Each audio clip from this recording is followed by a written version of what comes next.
Peruano. La pregunta sigue vigente hasta el día de hoy. ¿En qué momento se jodió el Perú? Hace décadas que buscamos la respuesta y siempre terminamos echándole la culpa a quienes nos han gobernado.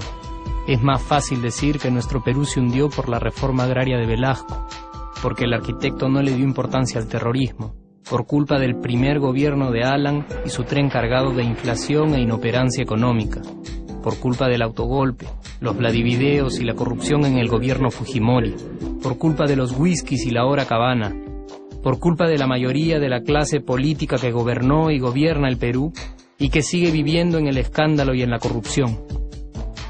Pero por más que querramos deslindar nuestra responsabilidad por la crisis social que asfixia al Perú, compartimos demasiados hábitos que nos hacen muy parecidos a quienes culpamos y criticamos, porque aún creemos que la criollada se tiene que celebrar como si fuera parte del orgullo nacional. Somos vivos y por eso compramos facturas para pagar menos impuestos. Ganamos los trabajos no por nuestro esfuerzo o talento, sino gracias a una pequeña coimisión. Nos colamos en la fila para que nos atiendan primero, aceleramos en ámbar y nos pasamos la luz roja, porque así llegamos más rápido.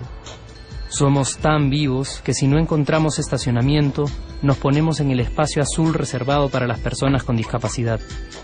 Robamos la señal de cable, robamos electricidad y no nos consideramos ladrones. Reclamamos que haya justicia y se acabe la corrupción, pero le pagamos 5 soles a un policía para que no nos ponga papeleta o al juez para que abogue por nuestra causa. Jamás le damos el pase a un transeúnte en el cruce peatonal porque en el Perú, si no eres vivo, no eres nadie. Pero si somos tan vivos, ¿por qué le tocamos bocina al semáforo en rojo, como si este fuera a escuchar nuestra ansiedad? ¿Por qué tiramos la basura en la calle, como si la ciudad perteneciera a cualquiera menos a nosotros? ¿Por qué nos quedamos callados y no protestamos cuando el chofer de la combi no deja de cometer imprudencias? ¿Por qué estamos tan interesados en saber qué vedette trampea con qué jugador, en vez de conocer algo sobre nuestra historia, nuestra economía, nuestra literatura, o al menos saber cuáles son nuestros derechos más elementales? ¿Por qué sentimos que se nos hace un favor cuando un empleado del Estado nos atiende? ¿Por qué dejamos que un panetón sea el mejor argumento de un político para llevarse nuestro voto? ¿Por qué cuando alguien hace algo bien, decimos que parece hecho en el extranjero, como si eso fuese más meritorio? ¿Por qué no nos sentimos orgullosos de nuestra diversidad cultural? ¿Y por qué, si somos tan vivos, seguimos alimentando este círculo vicioso que no nos deja avanzar como sociedad y nación? Es cierto que nuestros niveles educativos dan pena, y si queremos llegar a ser un país con posibilidades de desarrollo, se tiene que invertir en escuelas y capacitar a los maestros. Pero ¿de qué nos servirá una buena educación fuera de casa cuando dentro educamos a nuestros hijos dándoles el peor ejemplo? Es cierto que se necesitan medidas urgentes para frenar la ola de delincuencia y violencia que azota al país. Pero ¿de qué nos servirá pacificar las calles cuando en nuestros hogares la violencia física y psicológica parece haberse institucionalizado? Es cierto que se necesita una verdadera reforma judicial para que en el Perú se pueda hablar de justicia, pero ¿de qué servirá lograrlo cuando la mayoría de nosotros sigue avalando la ley del más fuerte, del más rico, del más vivo? Es cierto que para reducir los conflictos sociales se requiere del diálogo, pero ¿de qué nos servirá ese diálogo si seguimos pensando que dialogar es imponer nuestras ideas y no escuchar al que piensa diferente a nosotros? Es cierto que necesitamos mejores leyes de inclusión social y muchísimos más proyectos de integración. Pero ¿de qué nos servirán estas leyes y proyectos si hasta el día de hoy la publicidad peruana define nuestros estratos socioeconómicos por el color de la piel y a nadie le parece raro?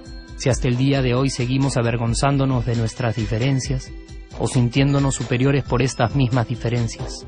Es cierto, es mucho más fácil echarle la culpa de absolutamente todo a nuestros gobernantes, pero la realidad es que el Perú se hunde en exacta proporción a esa viveza que alimentamos todos día tras día.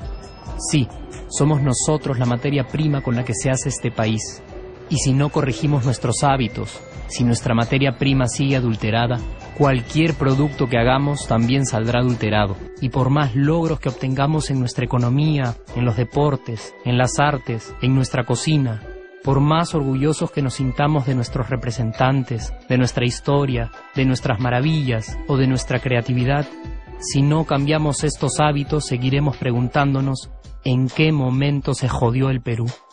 Yo ya estoy harto de esa pregunta.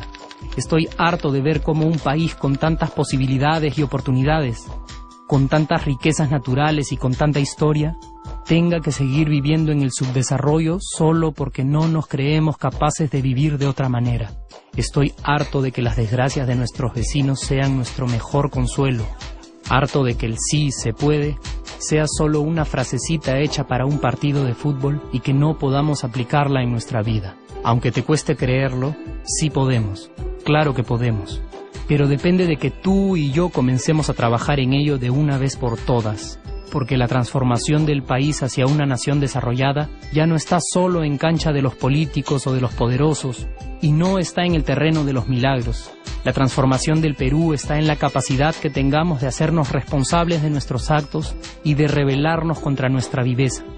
La transformación del Perú está en ti y está en mí. Está en todas nuestras organizaciones y en la posibilidad de trabajar juntos con verdadera responsabilidad social. ¿Qué pasaría si cambiamos la pregunta? Si, por ejemplo, ahora te pregunto, ¿en qué momento se arregló el Perú? ¿Qué me dirías? Aunque te parezca una pregunta demasiado ingenua, tenemos que creer en ella, y la respuesta está en nuestras manos. Responsabilidad social todos.